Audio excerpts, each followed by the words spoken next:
ప్రభునందు ఆత్మీయ కుటుంబ సభ్యులందరికీ ప్రైజ్ ది లార్డ్. దేవుడు షాలోమ్. దేవుడు మిమ్మల్ని దీవించునుగాక. ఈ ఉదయకాల సమయంలో మరి ఒకసారి దేవుని వాగ్దానం మీతో పంచుకోవడానికి దేవుడు నాకు ఇచ్చిన సమయాన్ని బట్టి ప్రభుని స్తుతిస్తూ ఉన్నాను. ఈరోజు కొరకైన దేవుని వాగ్దానం మొదటి పేతురుకు రాసిన పత్రిక 2వ అధ్యాయం 6వ వచనం. ఇదిగో నేను ముఖ్యమును ఏర్పరచబడినదియు అమూల్యమునగు మూలరాతిని సియోనులో స్థాపించుచున్నాను. ఆయన యందు విశ్వాసముంచువాడు ఏమాత్రమును సిగ్గుపడడు. ఈరోజు దేవుడు వాగ్దానం చేస్తా ఉన్నాడు, ఆయన యందు విశ్వాసం ఉంచివాడు ఏ మాత్రమును సిగ్గుపడడు. ఈ మాట అపోస్తుడైన పౌలు ఆనాటి క్రైస్తవులను బలపరుస్తూ రాసినటువంటి మాట. ఆ రోజు రోమా సామ్రాజ్యంలో ఉన్నటువంటి ఏలుబడి చేస్తున్నటువంటి ఆ రోజుల్లో క్రైస్తవ్యం లేకపోతే క్రైస్తవులు చాలా ఇబ్బందులు పడుతూ ఉండేవారు. ముఖ్యంగా వారు చెదరగొట్టబడ్డారు.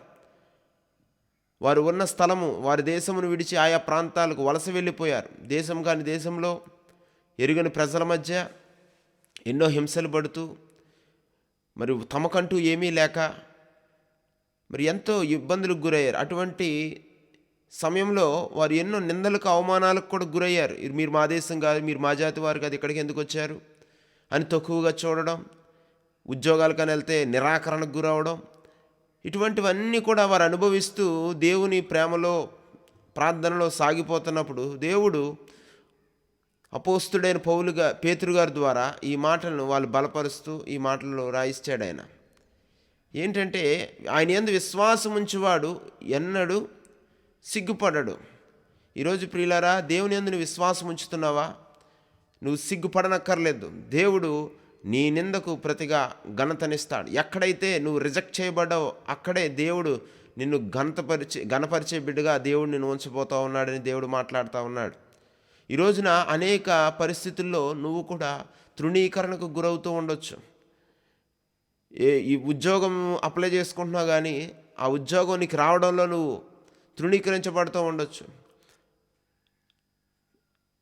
ఇల్లు కట్టివారు నిరాకరించిన రాయి మూలకు తలరాయి అయిందని మన ముందు మాటల్లో మనం నేర్చుకుంటా ఉన్నాం. పేతురు గారు అన్న ఇల్లు కట్టువారు నిషేధించిన రాయి మూలకు తలరాయి అయింది. అలాగే దేవుని యందు నువ్వు విశ్వాసం ఉంచినప్పుడు దేవుడు నిన్ను తలగా చేస్తాడు, కానీ తోకగా నియమింపడని దాని అర్థం. ఈరోజు నువ్వు ఎటువంటి పరిస్థితి సమస్యలు గుండా వెళ్తా ఉన్నావేమో, ఇబ్బందులు గుండా వెళ్తున్నావేమో, ఇరుకులు గుండా వెళ్తా ఉన్నావేమో, తృణీకరించబడిన స్థితిలో నువ్వు ఉన్నావేమో,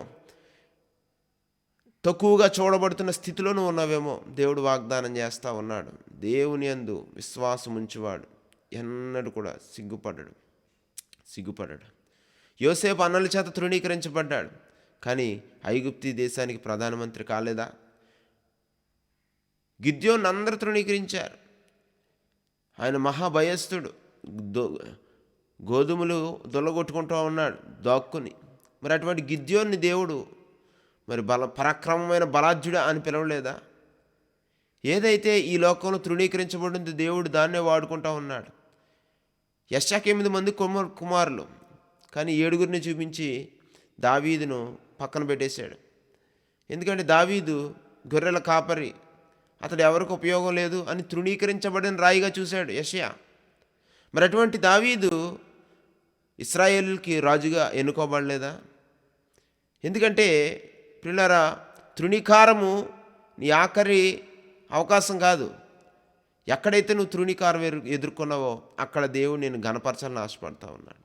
నువ్వు దేవుని యందు విశ్వాసం ఉంచినప్పుడు, నువ్వు దేవుని మీద ఆధారపడినప్పుడు, ఇందాక చెప్పిన గిద్యోనైనా, దావీదైనా, యోసేపైనా, వీరు వారి కష్ట పరిస్థితిలో, వారి ఇరుకైన పరిస్థితిలో, వారు తృణీకరించబడిన పరిస్థితిలో, లేని నిందను వారి మీద మోస్తున్న పరిస్థితిలో, ఇంటివారే తృణీకరించిన పరిస్థితిలో వారు దేవుని యందు విశ్వాసం ఉంచారు. మనం ఆ మూలరాయి మీద విశ్వాసం ఉంచాలి. మన పునాది ఎంత గట్టిగా ఉంటుందో అంత ఎత్తైన బిల్డింగ్ కట్టగలుగుతాం. అలాగే మన పునాది రాయి యేసుక్రీస్తులో ఉన్నప్పుడు మనము దేని విషయమై కూడా కలవరపడం, దిగులు పడం. ప్రియులారా, యేసుక్రీస్తు యందు విశ్వాసం ఉంచుతామని నేర్చుకోవాలి. ఈరోజు ధనము యందు విశ్వాసం ఉంచినావేమో, డబ్బు యందు విశ్వాసం ఉంచావేమో, లేకపోతే నీ స్నేహితులు యందు విశ్వాసం ఉంచావేమో. ఏదో ఒక రోజు అది పోయినప్పుడు నువ్వు బలహీనమైపోతావు. కానీ నీ పునాది యేసుక్రీస్తు అనే బండ మీద లేకపోతే అనే మూలరాయి మీద నువ్వు పెట్టుకున్నప్పుడు ఖచ్చితంగా ఈ పరిస్థితులు ఎలా మారినా నువ్వు సిగ్గుపడవు, నువ్వు కలవరపడవు, నువ్వు ధైర్యంగా ఉంటావు. ఈ ఉదయకాల సమయంలో దేవుడు మరి ఒకసారి మాట్లాడుతూ ఉన్నాడు. దేవుని యందు విశ్వాసం ఉంచు, దేవుడు నిన్ను సిగ్గుపడనేవాడు. ప్రార్థన చేద్దాం.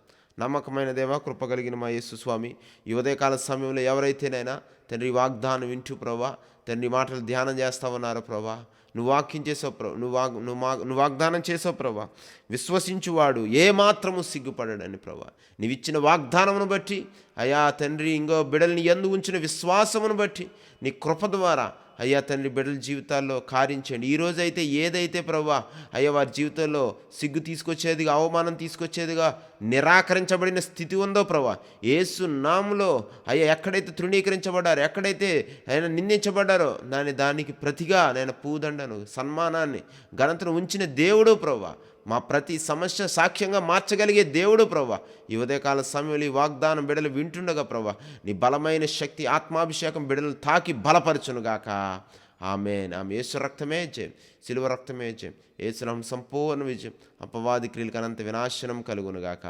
ఆమేన్, ఆమేన్, ఆమేన్.